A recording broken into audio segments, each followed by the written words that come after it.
দৈনিক ইত্তেফাকের শিরোনাম নিয়ে আলোচনায় চলে আসলাম। ভাঙছে 91বর্তী পরিবার, শিথিল হচ্ছে বন্ধন, ন্যায়ভিত্তিক দেশ গড়ার সংগ্রামে হাল না ছাড়ার অঙ্গীকার, 3 দফা দাবিতে নারীর ডাকে মৈত্রী যাত্রা,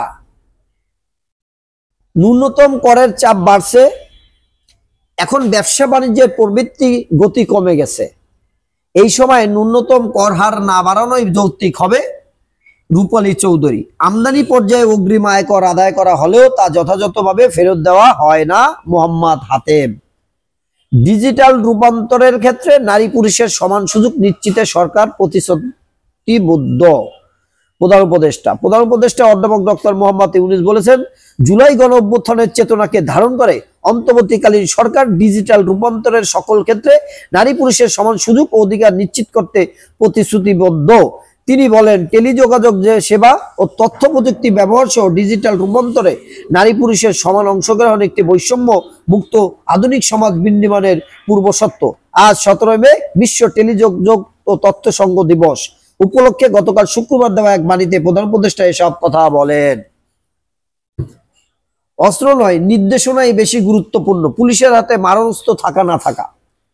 পুলিশের হাতে মারণাস্ত্র না দেওয়ার সিদ্ধান্ত নিয়েছে সরকার। গত সোমবার আইন শৃঙ্খলা সংস্থার সংক্রান্ত উপদেষ্টা পরিষদ কমিটির সভায় এই সিদ্ধান্ত হয়। সভা শেষে স্বরাষ্ট্র উপদেষ্টা লেফটেন্যান্ট জেনারেল জাহাঙ্গীর আলম চৌধুরী বলেন, মারণাস্ত্র থাকবে শুধু APBN এর আর্মড পুলিশ ব্যাটালিয়ন কাছে। পুলিশ তাদের কাছে থাকা মারণাস্ত্র জমা দেবে। এখন কথা হচ্ছে পুলিশের হাতে মারণাস্ত্র থাকা না থাকা নিয়ে। পুলিশের সাবেক মহাপরিদর্শক ও নিরাপত্তা বিশেষজ্ঞদের কেউ কেউ বলেছেন, কি অস্ত্র আছে সেটা গুরুত্বপূর্ণ নয়, গুরুত্বপূর্ণ হলো নির্দেশনা, সেখানেই কাজ করতে হবে। আবার কেউ কেউ বলছেন, কথায় কথায় টিগার টিফার অভ্যাস থেকে পুলিশকে বের করতে হবে। ফলে সরকারের এই সিদ্ধান্ত যৌক্তিক। এক চাকা খুলে যাওয়া বিমানে জরুরি অবতরণ, নিরাপদে 71 যাত্রী তদন্ত কমিটি। কাতারে $400 মিলিয়ন বিমান উপহার, ট্রাম্পের বিপক্ষে যাচ্ছেন তার সমর্থকরা। ভারত চীন সংঘর্ষ বাদিয়ে ফায়দা লুটের চেষ্টা করছে পশ্চিম বিশ্ব রাশিয়া। জিগাতলা ও মোহাম্মদপুরে 2 ব্যক্তিকে কুপিয়ে হত্যা। আলোচিত আসিয়া ধর্ষণ ও হত্যা মামলার রায় আজ। ব্রেন হার্ট, চোখ ও কিডনি নীরবে ধ্বংস করে দেয়, আজ উক্ত রক্তচাপ দিবস। বাংলাদেশে বড় পরিবর্তন আনা সহজ হচ্ছে না।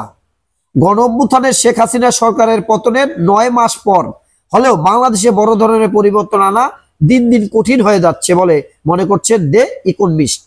যুক্তরাষ্ট্রভিত্তিক এ সাপ্তাহিক পত্রিকার মতে, রাষ্ট্র সংস্কারের ঘটিত বিভিন্ন কমিশনের সুপারিশের বিষয়ে ঐক্যমত পৌঁছানোর দূরত্ব হয়ে পড়েছে।